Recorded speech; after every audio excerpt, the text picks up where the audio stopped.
Hi there. So I was going to post a more, creative project, because that's what I tend to post on this channel. But I accidentally procrastinated and ended up watching the third season of 13 Reasons Why instead. So I figured I'd make those hours somewhat productive by, sort of giving my thoughts on the season in 13 points. Just a warning, spoiler alert if you haven't seen it yet, because I do talk about various issues with what goes on in the season. I'd just like to point out, by the way, that I'm by no means a critic or a professional in this, and my memory isn't that great either, so I've probably forgotten a fair chunk of season 2, and maybe even missed some really important things from season 3 as well. But yeah, feel free to let me know your thoughts in the comments or on my social media, which I put in the video description, and enlighten me. So I think a fair chunk of my issues in this are to do with Arnie, the main character. But before I do rant on her, I think I've seen in some articles that she's taken down her social media, like her Instagram and stuff, due to fans of the show being really mean to her. And I think that's really totally unfair to take the anger out on her, because it obviously wasn't entirely her fault, the train wreck that was season 3. And some people have pointed out, that the message of the show, or one of the messages of the show, is how bullying and negative actions can have an impact on someone, and it's just really horrible. So I'm not criticizing Grace Safe at all. It's just the way her character is shown, that's what I have an issue with. The first problem I had was introducing a new girl in the third season, because we sort of grown to know the characters in the first 2 seasons. So having this new girl sort of regurgitate information that we already had discovered ourselves, it just felt a bit intrusive, and she didn't really contribute to the plot at all either. Nothing she did had a real impact on the other characters' actions, especially those leading up to Bryce's death. It appeared she kept her home life, which contained a lot of Bryce, and her school life, which had, Clay and everybody else. It seemed quite separate, so it didn't really work in my head. So number 2, I didn't really understand why Arnie was really close to so many of the characters, because it's less than a year after Hannah's death, I think, and there's a recurring pattern of her asking, why didn't you tell me this, and expecting all these characters to have told her something, even really small details about their lives, which, it's not really any of her business. And Arnie isn't the only character that does this. Clay sort of has this, accusatory stance on why he hasn't been told everything. So, someone might have just forgotten a small detail, and, I know that when I'm telling people stories or events, I don't say, oh, and then the sky was blue, and then this person looked at me for more than 2 seconds. It just seems, really insignificant. I also find it quite hypocritical, because, 1, Arnie doesn't openly share how close she is to Bryce with everybody, and 2, Clay doesn't tell Arnie about Hannah, which is quite an important factor of, these characters' actions now, I guess. And that's just a few instances of the secrets that they don't share. So, onto my third point. As well as feeling entitled that she should know everything about everyone, to such an extreme level, I feel like Arnie gives off this kind of omniscient vibe, so she acts like she knows everything, which is incredibly irritating, especially because she's apparently the new girl, so there is no reason why she should know everything about everyone, and she's proven wrong over and over again, constantly finding out new information which might change your stance or your opinions on people, on who might have been Bryce's killer. So 4. My last issue with Arnie is the way she goes about handling the information she does have on people. So, for example, with Chloe, she only knew that Chloe was pregnant because Jess told her, but for some reason goes and approaches Chloe at her new school, and I don't really have any reason to believe that they would have been particularly close friends. And when Chloe wasn't really responding in the way that she wanted, just, outright said out loud in a public place, oh, did you tell Bryce that you were pregnant? Which, I just think that was so rude and really unnecessary, and it's literally nothing to do with Arnie in any way whatsoever. and it's probably quite a sensitive topic as well. So that's enough about Arnie. The next major problem I had with season 3 was the way it portrayed feminism. So I do really support feminism. It vouches for, equal rights, for everyone to be treated fairly. And so with the HO group coming in and disrupting Bryce's funeral, where there would obviously have been people mourning the loss of their close friend or their family member, to have, his worst actions thrown back in their faces, like at this sensitive time, was just really disgusting to me. And it showed no respect whatsoever and had such a negative perspective on feminism. Like, almost made a laughing stock out of it and, endorsed disliking them. So that moves me on to point number 6. I don't know, what's the best way to show 16 fingers? 6. So the leader of the HO group, Jess, who by the way was against the protest at the funeral, so yay, go her. She had some questionable methods for handling things when she became student body president.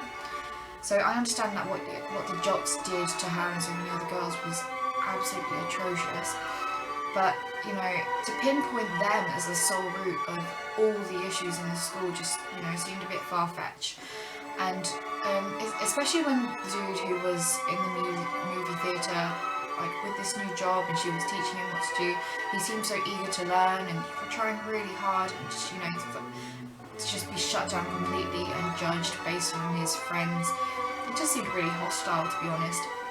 Maybe it was supposed to be some kind of powerful message, showing how we judge people based on who they associate themselves with, but I think it went over my head a little bit, because I know that I'm not exactly like any one of my friends, just as Jess isn't exactly like the people that she hangs out with. Like, we are human beings, we're all unique individuals. So, on to point number 7. The fact that she got back together with Justin, who is a jock, was obviously meant to be something quite shocking, and maybe there was a point to be made, but it just didn't make any sense to me. The principle that he knew that she was raped and hid it from her, and the initial outrage she felt with all of that, for her to come back to him, it just didn't feel right. So I think that Jess is a beautiful girl, and is more than capable of starting something with somebody new, or, having a fresh start and not being with anybody at all. I do think it's possible for people to be happy on their own without being dependent on a significant other. And I don't think that's portrayed enough on social media, but that's a topic for another day. So point number 8. There were just way too many sex scenes for me. It just felt like when the writers weren't sure what to do to fill the hours episode, they're like, let's chuck in a sex scene to keep the audience interested. Maybe this is an unpopular opinion and depends on your personal preference, really, but I for one just found it awkward when I was doing the chores, was just like doing something around the house, and my parents came in because they have this superpower of coming in at, the perfect time. Need I say more? So, point number 9. There were so many subplots being thrown in just for the hell of it, and I felt like some matters were delved into, not deep enough, or just shouldn't have been covered at all, really. There are so many issues in our world, but trying to cram them all into one season is just, just because you could potentially do it doesn't mean that you should, because some matters weren't touched on enough, I feel like, because with the abortion scene, I thought that was so incredible how they even showed, the protesters coming in and how intrusive that was, but maybe it wasn't covered enough, I don't know. However, with things like, Tony's family's deportation, I just felt like that was glossed over really quickly and it wasn't entirely necessary. It just went over my head a lot and overwhelmed me with all the issues that they were trying to cover. So, point number 10. Generally with this season, it was overly dramatic. The characters didn't really show much empathy, which I think is quite a common human emotion, but also this lack of empathy made them quite hard to relate to. A lot of flawed personality traits were displayed with very few redeeming qualities, and so it just felt quite unrealistic. I guess they made the characters respond in a way that, would make it more entertaining for the viewers, but the melodrama just completely took away from the point, and the first season's message was so important, but I think it was undermined by these later seasons, which sort of ruined it for me. I just felt like they were trying to tackle issues that, real issues with unrealistic situations, which probably isn't the best way to go about, whatever point they were trying to make. So, on to point number 11. That's 12. 11, okay. There was such an intense like displayed towards high school. I've not been to an American high school, so I can't really say what that's like. And I don't really know if there's such a big problem with it, but it just seemed to be encouraging teenagers to take matters into their own hands rather than going to authorities or professionals who, could actually have a more useful, productive input to it. Especially with such serious matters, like school shootings. It didn't help when the ex-counsellor said that, he's not a doctor, so he doesn't have to be confidential, because I know that he's talking about a dead patient, so I'm not entirely sure, what the implications are there with confidentiality. But, unless somebody's life is in danger or, there's a serious crime that's been committed, I do think that it's an obligation for counsellors to be confidential as well. I don't think that people should fear their information being shared, and they should have trust in these people. I was quite blessed in my sixth form, which I think is the equivalent to the last 2 years of high school, in that some of our teachers were so supportive, and I had some really wise adults in my life, both in and out of school, that really helped me with my problems and, put things in perspective. And I just think that in the nicest way possible, I wouldn't really go to somebody my age with some of my problems, because we, including myself, wouldn't come up with the best solution, just because we don't have the necessary experience or maturity yet. So, number 12. That's now 12, yeah.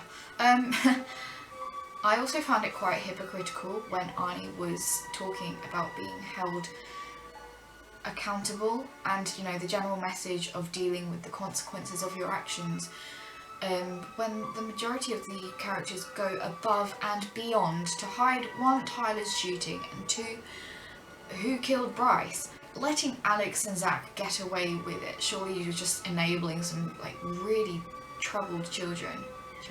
They're teenagers. They're my age. Well, I'm a bit older. I'm old. Letting them get away with murder, I don't know, it just didn't feel quite right, especially because, Alex's dad was supposedly showing him more affection after it, and there were just no real negative consequences. It just seemed way too idealistic that, you can fix somebody through kindness and friendship, and that they should be just swept under the rug. And I don't know, I've never met a school shooter before, but I'm sure that, kindness and friendship isn't the most foolproof way of fixing somebody who has deep psychological issues. 13. Lastly, and definitely not least, is the change in stance of how they portrayed a rapist. I do appreciate that it's showing that people do have the capacity to change, but it just felt like Bryce only changed because he lost everything.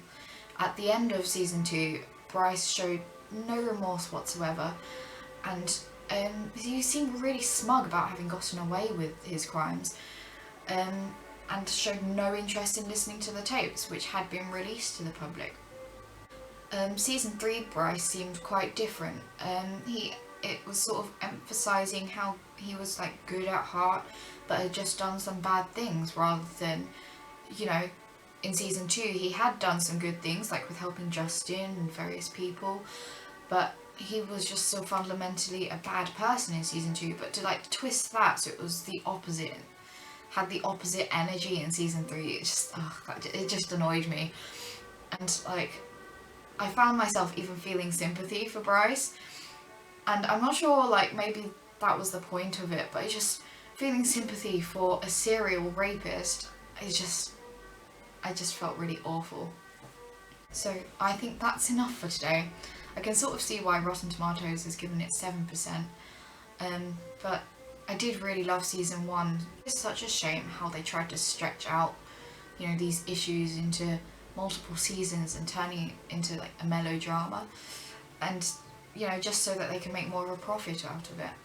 As I've said, I've only watched through this season once and probably missed some important things, so feel free to comment if you agree, disagree with anything. I hope that you enjoyed this video. Please like and subscribe for more of my creative projects and music. So the next video is going to be my Back Into This, which is my loop pedal arrangement of 13 Reasons Why, incorporating sort of some snippets of each of the end scenes music as part of the textures. So yeah, thank you.